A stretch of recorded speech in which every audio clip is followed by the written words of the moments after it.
Hello and welcome to episode 87 of the Mind and Muse Crafts podcast. I am your host, Caroline, and as on previous occasions, I am recording from my son's home in Alabama. Thank you for joining me today. I hope you enjoy.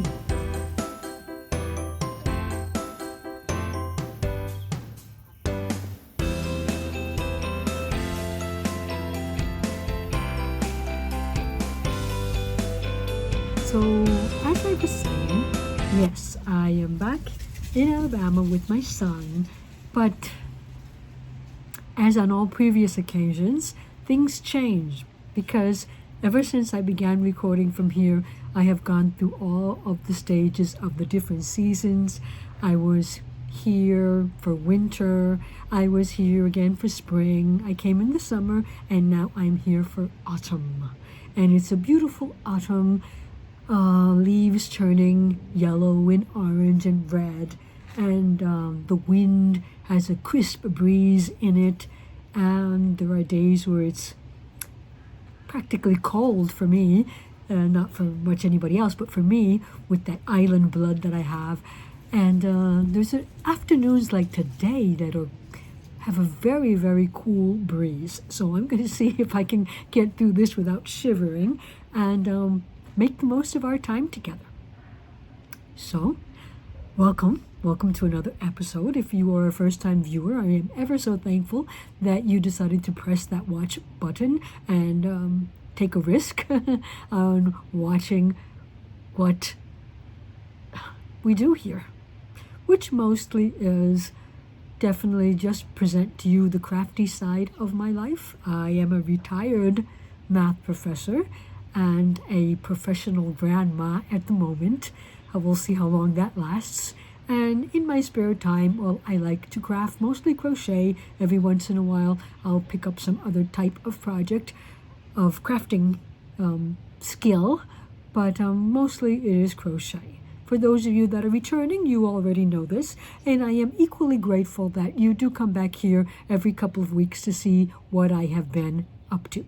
So, I won't keep you from it. We will get on and leave maybe the chatty part of the episode for the end, although I don't think I ever make it like that. I usually just stick in little bits of chatty parts here and there wherever I deem necessary, wherever they seem to fit. So I guess that's the way it's going to roll today also.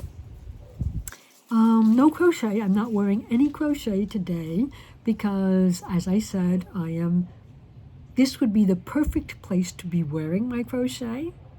But I have said time and time again that I travel light, and I usually leave my belongings, a part of my belongings, at each of my children's house, and that way when I travel there, I do not need to carry suitcases.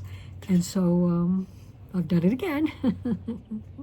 As I said before, since I have been here during winter and spring and summer, I figured that I had enough different types of clothes to go through autumn, because for me, autumn just uses a little bit of all of that. There are some days where it's hot enough outside to wear a pair of shorts, and most of the days I'm just in a t-shirt or sweatshirt and leggings because of what I do, which is take care of my grandson, and that he is 13 months old, but that still means being on the floor 90% of our time together. So, yeah, I figured I had enough clothes here, so I didn't bring any, and definitely left all of my warm crochet at home. Regretting it, but, well, yeah, that's what you do. I mean, you can't have it all with you. It would, with the cost of traveling and the cost of luggage, it's just not clever or smart to be carrying luggage that you have to pay. And when I come down here, I usually make a stop at Florida, so I have to pay my luggage double. I have to pay it to Florida, spend there a couple of days, and pay that same luggage to and from Alabama. So no, I travel light, and I did bring my crochet, and most of the time outside it can get cold. There are a couple of pieces that I didn't bring that I can layer them, but I don't know. It didn't occur to me when I was getting ready for today's podcast to wear anything. So no crochet. No crochet. But I have been working on a lot of crochet, so I'll talk to you about that. First up, I was undecided about whether this would be or not the Halloween episode, because it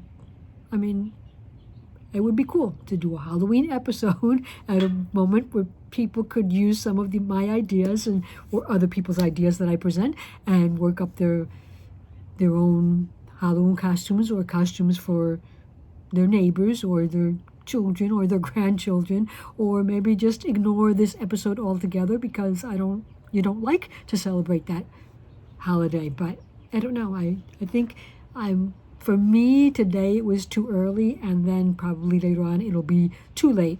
So I'm not going to call it the Halloween episode, but most of what I've been working on have been things directed towards the theme of October. You remember the last time I was here, I was working on a pair of socks that were going to be gifted to my daughter. And so I'm going to flash back in time to the moment when I actually finished those socks and shared with you a small video of what they finally looked like before I sent them off to my daughter. Hi there, this is Caroline from the past. As I was telling you, I've come to talk to you a little bit about those color work socks that I was working on the last time we met, and just show them to you before I send them out in the mail. And so here they are. I don't have a sock blocker with me, of course, and I had already shown you the first one, but some changes have occurred because when I went to work on the second sock, I ran out of this gray yarn. So my only option was to rip back the gray cuff on this one and to use that gray yarn to finish the second sock, and then use my alternating colors, my combination colors, to finish off the cuffs. Now, it was a good idea. It sounded like a good idea, but not necessarily was it. Here's the second sock. Remember the second sock, I was portraying Winnie of the Hocus Pocus movie. And so some comments about that. I didn't have enough gray yarn, so I ripped back the gray, finished off this one, and decided to do the cuffs in contrasting colors. This one in a green and the other one in an orange. And this orange that's here. It's not exactly the orange that she shows up. Hers is more like a more vibrant orange, but it's the orange that I had. And so I ended up finishing this off with just a bit of gray that was still left from the remake because I didn't have enough orange. And I didn't want to rip back, and I'm in Alabama, so I don't have any other yarn that I can substitute for, well, in a timely enough manner so that I could send them out to her and they'll be there by the 9th, which is her birthday. Which I still doubt it's going to make it, but she already knows I'm sending these to her, so that's fine. A couple of comments here. My gauge was entirely off for the second sock. If you remember the first sock, I worked it up in a 3.25 up to here, and then I worked from 3.5 up the colorwork so that the colorwork wouldn't be too tight. And the second sock, I worked it straight through with 3.25 up to here. Tried to do a little bit of 3.5 on these rows here, but then realized that it was way too big. That if I kept on going with 3.5, not only would I use up more yarn, but I also, it would be just too baggy. So after these first 5 or 6 rows here, then I continue with a 3.25 all the way through. Now, hindsight is 20/20, and if I had worked this sock in a 3.25 and this sock in a 3.25, the 100 grams would have been enough. The gray would have been enough. But since I worked this one in a 3.5, That's what made it so I wouldn't have enough to finish the whole sock in gray. Unfortunately, the amount of trouble that colorworks take, I was really not willing to rip this one back and redo it. Maybe if I had had more time, that I wasn't like rushing for a deadline here, maybe I would have done it, because I always say it's better to get things done right. But then, yeah, it's a sock. And it's going to be a house sock that somebody's going to wear to walk around the house, and most likely under a pair of sweatpants. So they're not even going to be seen. So, yeah, it's more of the idea of Mommy trying to make things from my childhood that I liked. I don't even know if that gets, gets where I want it to get, but it's fine. Remember this sock, I made it with a seam up the middle, and so I really like that seam. Now, if I were to do this again, which I will probably never make this sock again, but things to remember, let me just remind my future self, if I ever decide to do this again, things that I would do is, number one, I would put the image at the front half. So I had 52 stitches around. Instead of doing it on the side, I would have done it on the front. Because that way, when you look down at your socks, you can see the design. And well, I wasn't thinking about that at the time, but now that I have worn them, yeah, that's what I think. I think it's better to put them at the front. I continued on this side just to do my carry across and working over it so that I wouldn't see all of those floats, and I think that worked up well. At the top, I used 3 bobbins. Every 8 stitches, there were 24 stitches across, so every 8 stitches I was using a bobbin. Hindsight, I don't know if that saved yarn. I don't know if it was worth the effort. Maybe I should have just pulled back the 24 stitches. I don't know. But definitely I would make the design to the front instead of to the side, because that way, like I said, when you actually wear them, you can actually see what it says. And the design, if you're going to wear them, so you can actually see them. So I think 3.25 was enough for me with the 52 stitches. And that would have given me enough yarn, as I said, to do the cuffs in this same gray color, which I liked a lot more. But I asked her and she said it was okay. So nothing left of the gray. Well, not particularly, maybe a gram or 2 of the gray. So this is a way to use up a whole 100 grams of yarn, of sock yarn, is to just make your sock. This is not really long. It's like it reaches maybe the beginning of the calf. It's not really that long. So, well, because it's 52 stitches. But then again, 3.25 was enough for me all the way through. I really didn't need that 3.5. But I noticed my gauge was off because I think one sock is like slightly wider than the other. Maybe it's just me.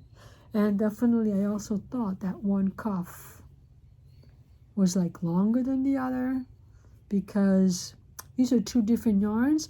And I think this, like I told you the last time, I don't know what yarns they are because they were just leftovers. I know this one was a colorway by Betsy Makes. It was one of her Halloween sets. I realized that later after looking through my stash again. And so I think it had 4, and it had gray.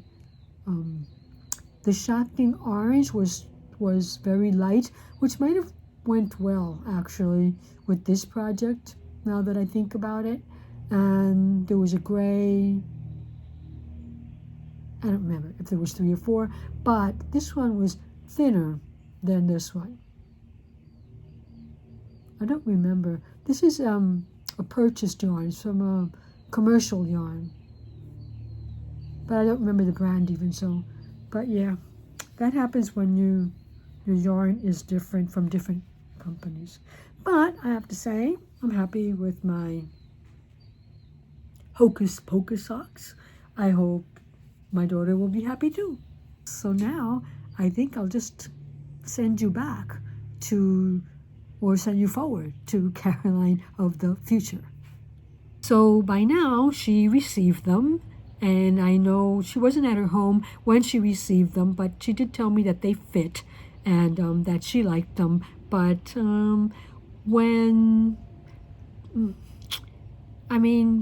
I have gifted her handmade before, and she seems to appreciate, but she never takes a photo.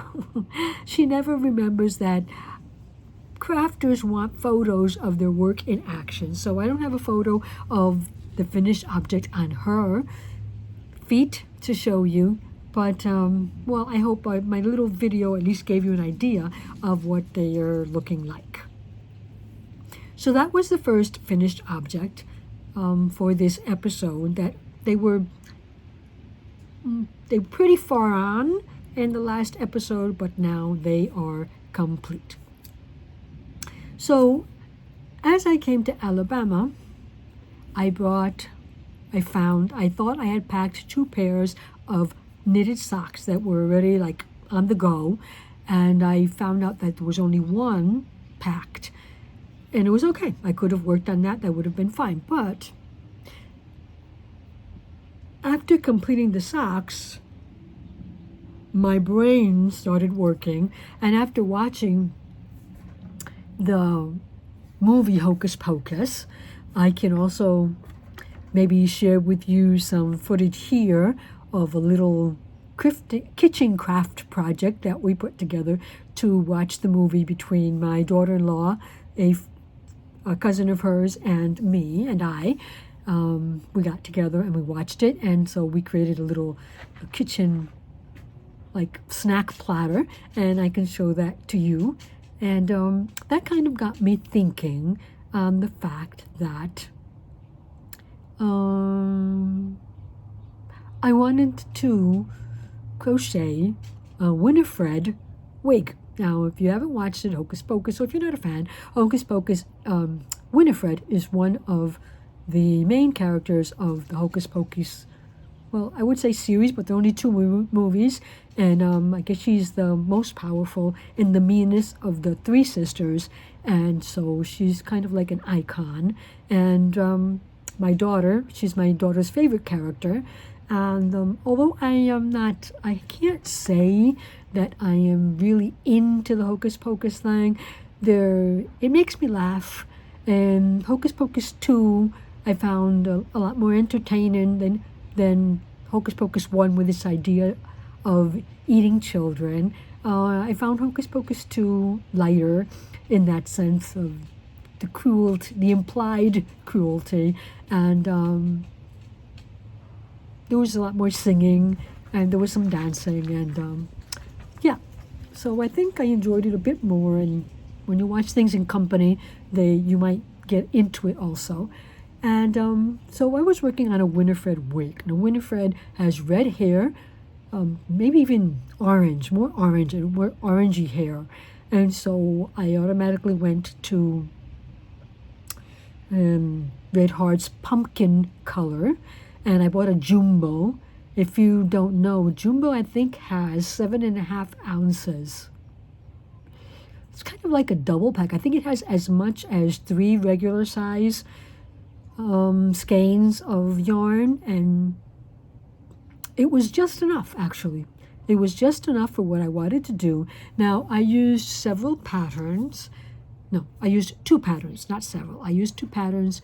I had my own idea, but I saw a couple of patterns up on the web, and so both of the patterns I looked at were paid for patterns, but they were low cost enough for me to purchase them, and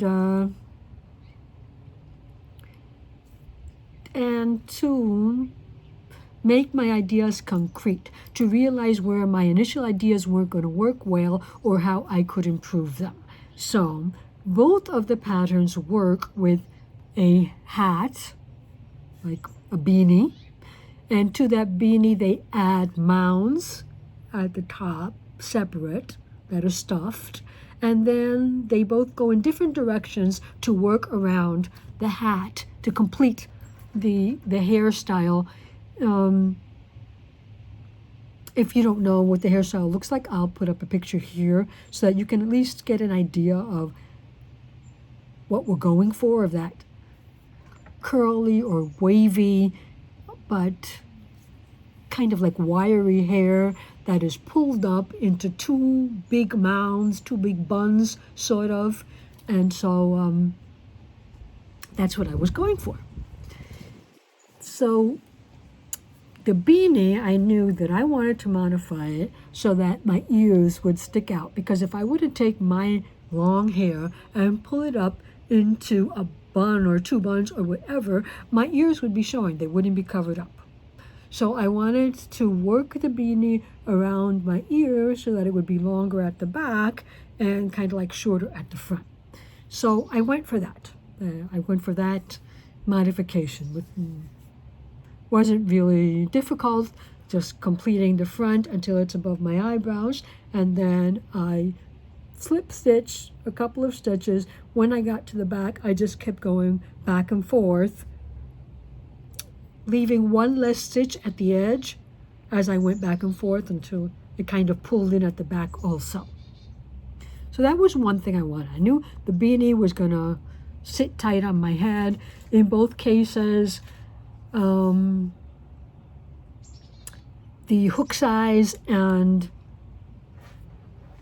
the number of stitches that they used was too big for my head, so I had to go down a hook size. I used a 6mm hook. I used my yarn double. I did do that. And again, this is Red Heart Super Saver Jumbo pack in the color pumpkin. So it's a worsted weight yarn, size 4 medium. I used it double, not everywhere, but I did use it double. Maybe it's time to put a spell on you and bring my project forward so you can get what I'm talking about. Okay. So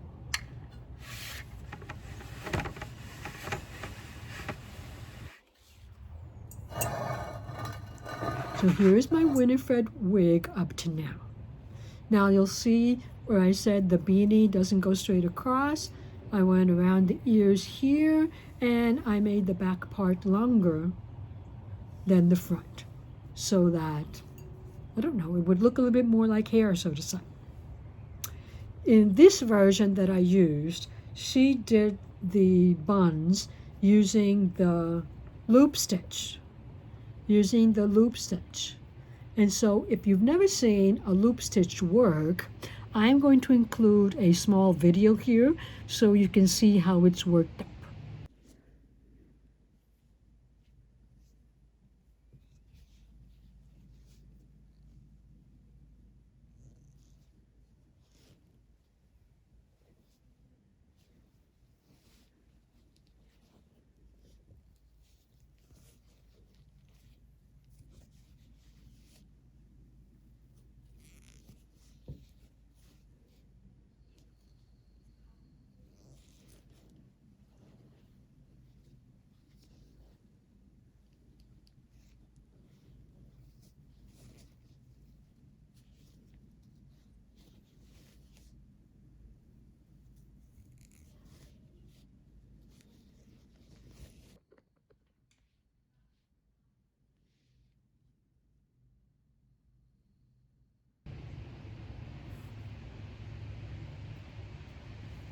Now the loop stitch, it was the first time that I was working the loop stitch for a project. I had practiced it before but never actually used it, and so I had multiple ideas here. I thought that once I did my loop stitch, I was going to cut all of these loops, and then I was going to comb this with a brush and just have this real wiry hair that I was going to hold up with hairspray. And I'm still thinking about doing that, but that's the reason why the top loops are really short and the bottom loops were very long, because I thought I was going to do that.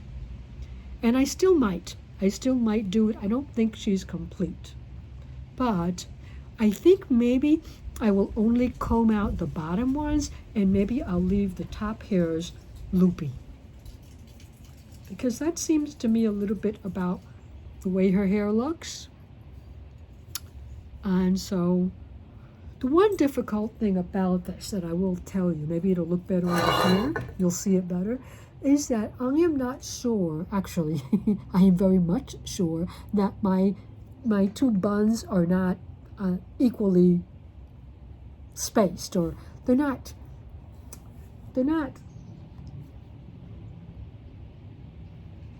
in the same place on each side. Let's just put it that way. These loops are also longer, I think, than the other ones. And then the last thing that I wanted to do was I wanted to kind of like cover up the crochet stitches that made it look like a hat. And I wanted to do like these little spirals representing like wavy hairs. And so I did it all the way up the back and all the way up the front. Now I might need a couple more on the front. Thinking about filling in the gaps a little bit more.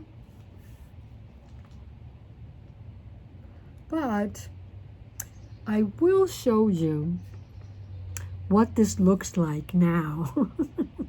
I know you're dying to see it on my head, but I need to take a break to put it on because it's not easy.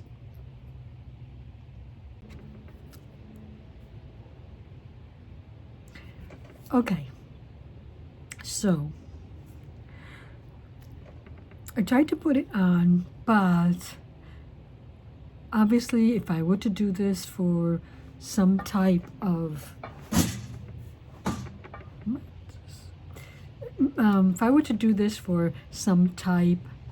costume party, I would wear nets and, you know, have sprayed my hair up so that you don't get these little sideburns, or I might just buy something and color these sideburns like orange or red so that you can't see them through and through. Now, here it is.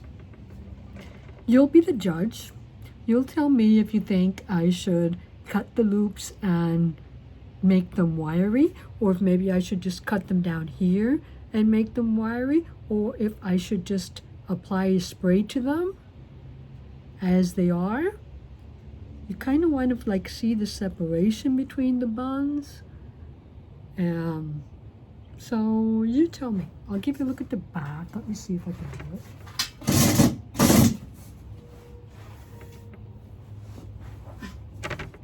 I have no idea if that's coming out.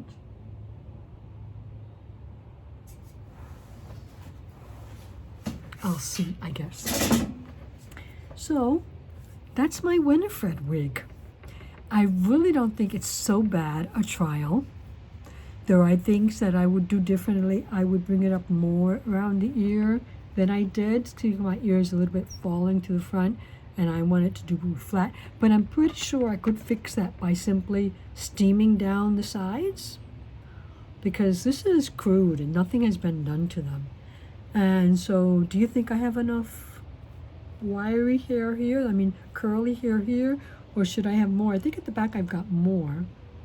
The thing we do here is that every stitch around here, we do a chain that reaches under the buns, and then we come back down starting at the second chain, and I did 2 single crochets into each chain until you reach the bottom again, and then you slip stitch to the next chain, the next stitch on the headband, sort of to say, and then one more over and do the same thing over again. So you're going to have 1 or 2 stitches in between your different,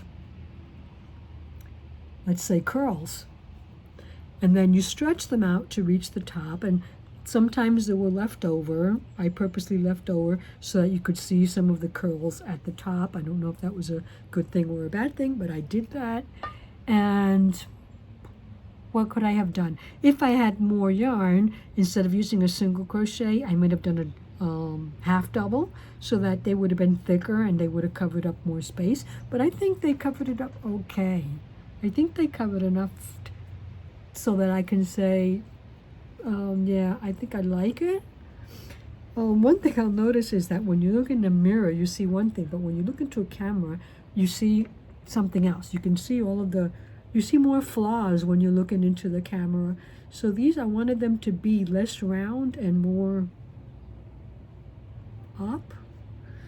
They're stuffed, and so one of the things about it is that wig gets heavy because it's stuffed. It's not necessarily a bad thing because it actually stays in place because it's heavy, but it might give me a headache. It might give me a headache. What else have I covered? So I used the Red Heart Super Saver in orange, held double to make the beanie. Now for the buns, I did not use my yarn double. This is just my yarn held single. And I didn't use my yarn double either for these squiggly like curls. Mostly because I felt I was running out of yarn, and so I wouldn't have had enough if I held it double. So I think I have a little bit more to do because I'm going to figure out how I want to fix this, if I want to spray it up and all, or if I just leave it like that, if it's good enough like that. Did I get enough of the look that I was looking for? And you guys tell me what things you think I should do to get a better look. So in addition to my wig, I was able to purchase parts of the costume. Initially, it was just going to be the wig because it was just going to be fun. And then I really got involved in it because I have been down here. My daughter-in-law, the last time I was down here, my daughter-in-law and I found a store called Dirt Cheap, that I imagine, yes, that it exists in other states and other places, but we had never seen it before. At least up north where I have been, I had never seen it before. And we went there, and they had all of their Halloween costumes on sale for a couple of dollars. And as the name goes, if you don't have a Dirt Cheap in your area, as the name goes, I mean, dirt cheap. You can get items, and a lot of times good quality items for low cost. These are items that they purchase in big vans from different department stores, that the items that are returned to the store are not reshelved, but are put all into storage, and then they pack these vans and they sell them for a certain price. And I guess these people get them cheap enough so that they resell them and still make money. So their Halloween costumes were on sale for $2. And I also found, well, initially what I found a green dress.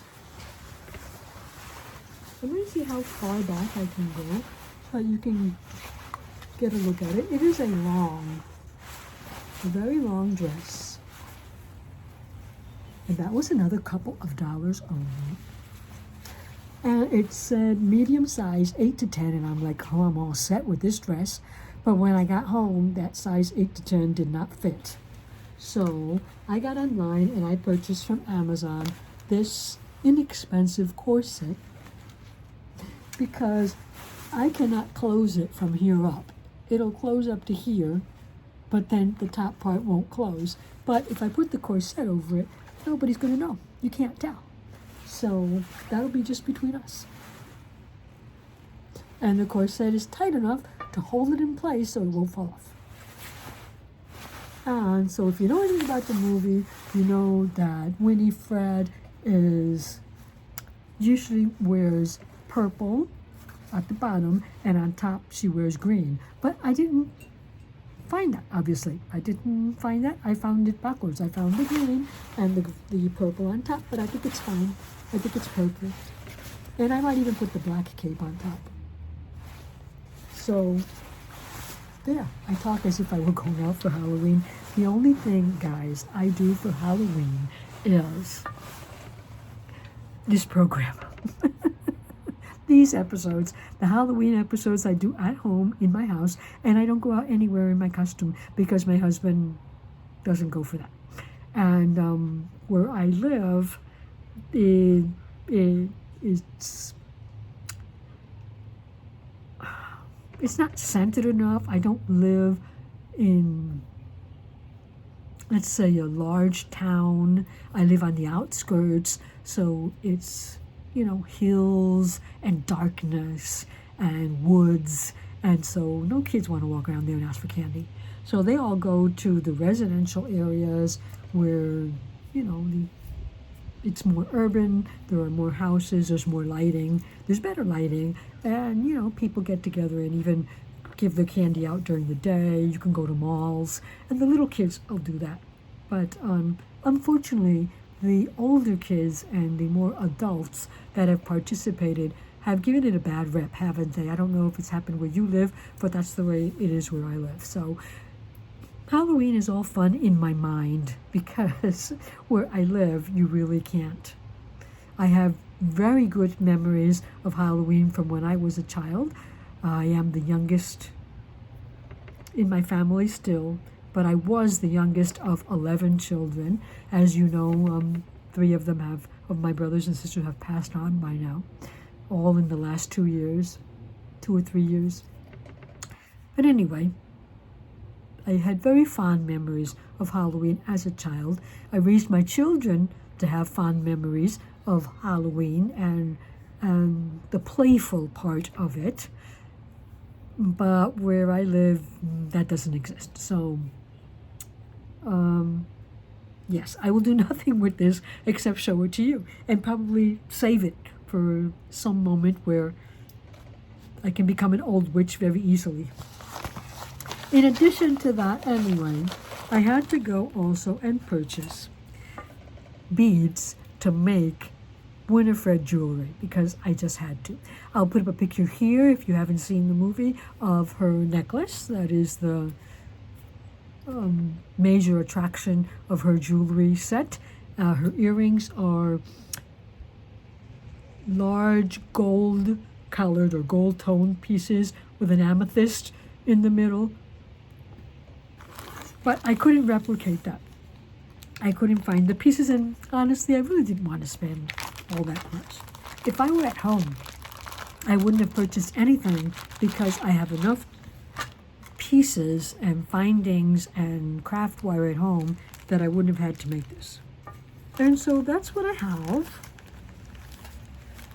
Now with the leftover yarn, my grandson is going to be dressed as a pumpkin for Halloween.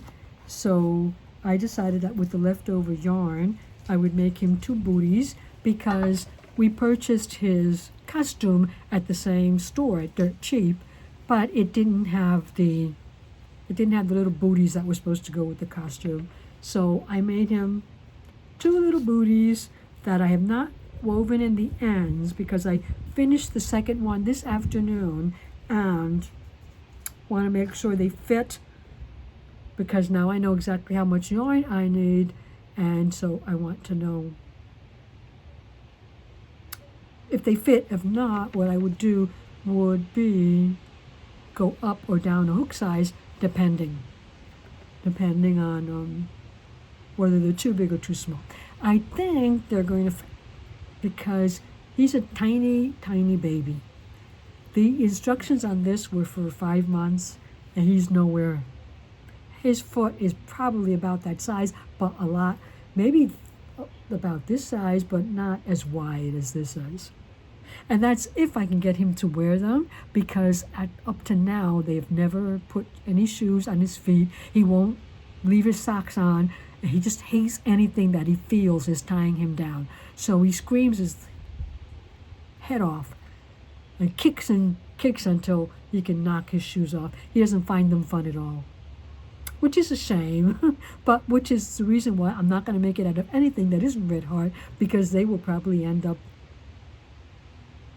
in the trash, in the recycled bin, in the charity deposit, or somewhere else, because he might not even wear them. But in that sense, I used up all of the yarn that came in this jumbo package of yarn. And I am happy, because that means that I won't be taking yarn back. Of course, I will have to take this back. I'll probably be shipping this back along with my outfit next week so I can get it in time. So that is what I had to share with you today. Hopefully you found that entertaining. Hopefully you weren't turned off by the fact that I'm going all Winnie on you. But wanted to keep in touch and until things settle down and I can be back on a regular schedule. I at least want to check in with you from time to time, and hope that you are all doing well. Let you know that I am doing well. Give you an update on my grandson's health and some of the things that we have been doing around here. But the truth of the matter is that my grandson is now crawling, and he is now wanting to be on the floor, and not only our house floor, but he wants to be on the concrete outside, he wants to be on the sidewalk, he wants to be on the grass, he wants to be anywhere that is not in our arms. And so that has made it kind of difficult for the parents to go out with him, because he gets upset. And they would just rather be at home and let him crawl all around the house and not have to deal with him getting upset outside of the house. But, so yeah. One other interesting thing that I did do, I don't know if any of you have ever been to, well, the local cemetery here was doing a fundraising. And their annual fundraising consists of, it's called a cemetery walk, a cemetery crawl. It wouldn't be a crawl because you don't go from one cemetery to the next. It's just one cemetery. What they do is they have chosen prominent people in the history of the city and that are buried in the cemetery, and they reenact parts of their lives. So, and next to the grave where that person is buried, they reenact sections of that person's life that demonstrate why he is an important figure in the town. And I found that very interesting. Maybe some people you would be turned off by that, but I found it interesting. There was a quite a large amount of people there, and they gave you a map and you just went from number to number in whatever direction, whatever sequence you wanted to go through the numbers. As the people ran by, a little crowd would gather up and that person would relate his story, and then they would leave and another group would come by at some point, and there were about 60 figures that were reenacted. And so I don't know, maybe I just found it entertaining, something interesting to do on a Saturday afternoon. Of course, we couldn't go through and listen to all of the little speeches, all of the little skits, because the baby wasn't up for it. But it was interesting, the part that I was able to. Do they do anything like that where you guys come from? Would you find that interesting, or is it just me? Am I just being creepy this time of year? I don't know. Anyway, let me know. All of the links to the different patterns that I have mentioned, that I have used, are in the description box below, so that you can find them, because obviously it's hard to remember the names. It's hard for me to remember the names of each and every one, but definitely I have written them down and they are in the show notes of this video. So thank you for joining me today. Until we meet again, keep yourself safe, keep yourself happy, and keep crafting. Bye for now.